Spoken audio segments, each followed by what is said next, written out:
Saúde a todos nessa tarde com a paz, do Senhor. Quero deixar aqui uma palavra falando sobre vaso. E eu quero abordar um ponto que ainda não, que eu sempre quis abordar, que é o capítulo de Jeremias 18, que é bastante conhecido, e o que quase não é falado, que é o 19. Então, por isso eu quero fazer esse vídeo, para abordar também o 19, que é muito importante, na questão do vaso, que diz assim, Jeremias 18, verso 5, então veio a minha palavra do Senhor, dizendo, não poderia eu fazer de vós como fez este oleiro, a casa de Israel, diz o Senhor, eis que como barro na mão do oleiro, assim sois vós na minha mão, ó casa de Israel. No momento em que eu falar contra uma nação e contra o reino, para arrancar e para derribar, e para destruir, se a tal nação contra a qual falar se converter da sua maldade, também eu arrepender-me-ei do mal que pensava em fazer-lhe. E no momento em que eu falar de uma grande e de um reino para gente, para edificar e para plantar, se ele fizer o mal diante dos meus olhos, não dando ouvido à minha voz, então me arrependerei do bem que tinha dito que lhe faria. Jeremias 19. Assim diz o Senhor, vai e compra uma botija de oleiro, e leva contigo os anciãos do povo e os anciãos dos sacerdotes. Verso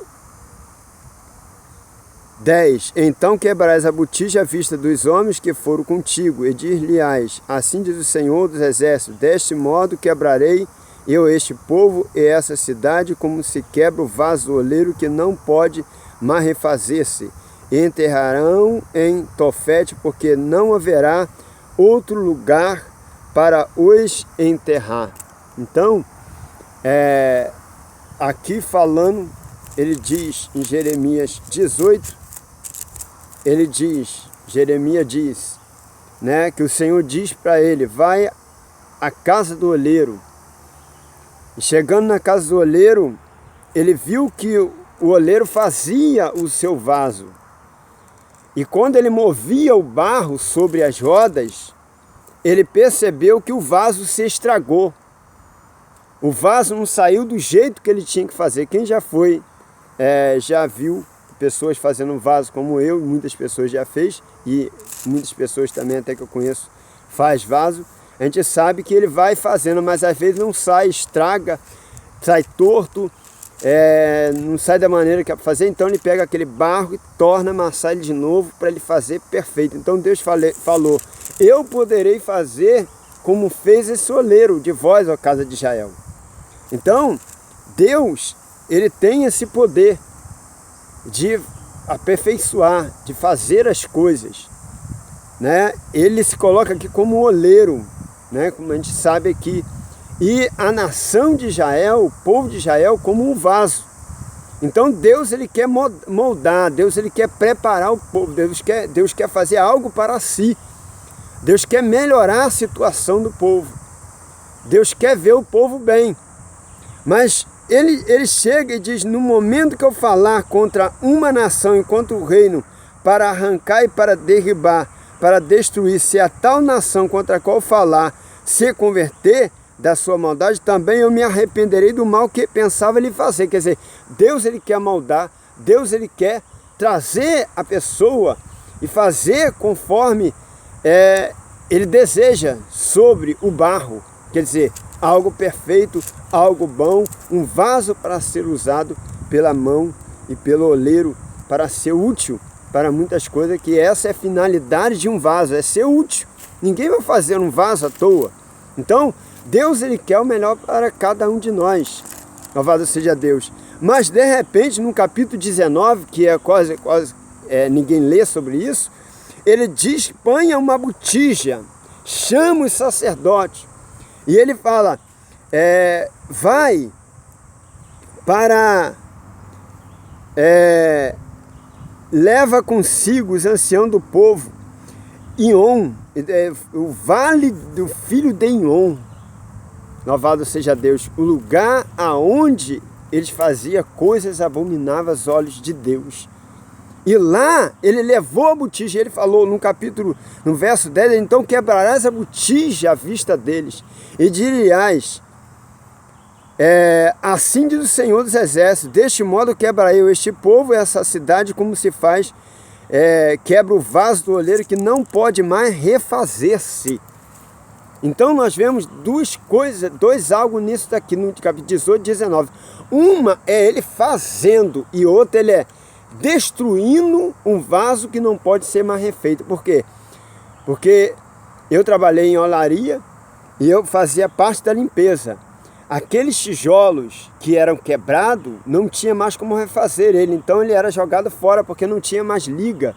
Mas aqueles que caía da esteira, antes de passar pelo forno, eles eram levados de novo e jogados num montão de barro para ser amassado novamente e fazer vaso dele. Mas o que já tinha passado pelo fogo já ia se estragar. Isso mostra o quê? Passado pelo fogo representa o quê? Rebelião. Porque ele diz aqui, ó, e se fizeram mal diante dos meus olhos, quer dizer, a tal nação contra a qual se converter da sua maldade.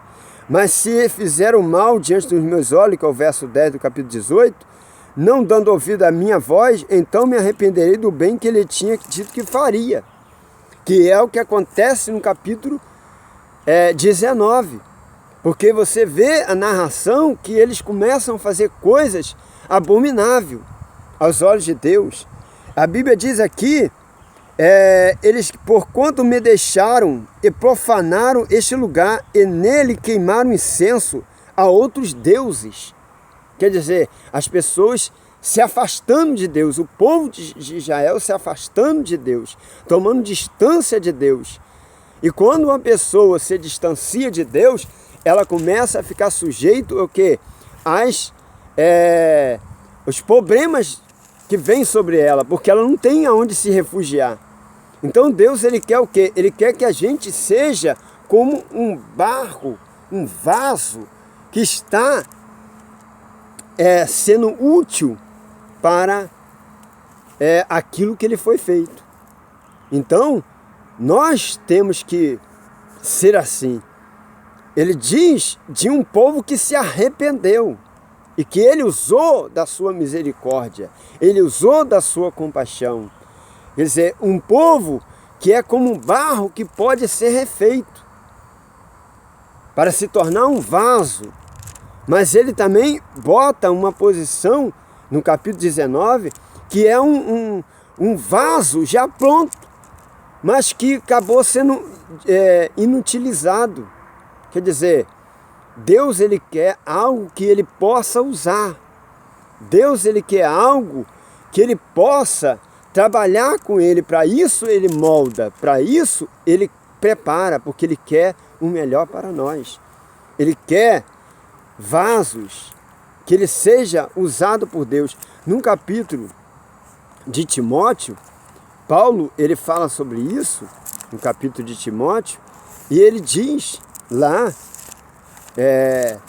que numa grande casa não só tem vaso para honra, mas também há vaso para desonra.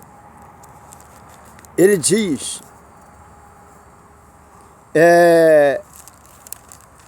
que lá também há vasos que é para desonra.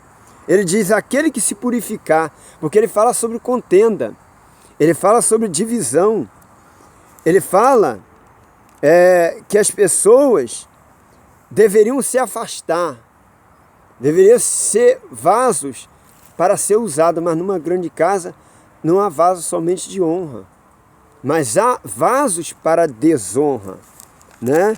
Então, é isso que eu quero falar aqui. Não temos muito tempo aqui para falar mais, mas é o que, né, estamos aqui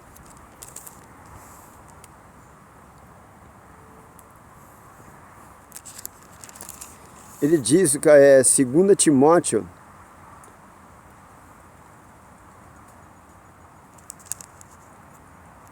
Ora, no 20, ora, numa grande casa não somente há vaso de ouro, de prata, mas também há de pau, de barro e de honra. Outros, porém, para desonra. De sorte, se alguém se purificar dessas coisas, será vaso para a honra, santificado e idôneo para o uso do Senhor, preparado para todas as boas obras.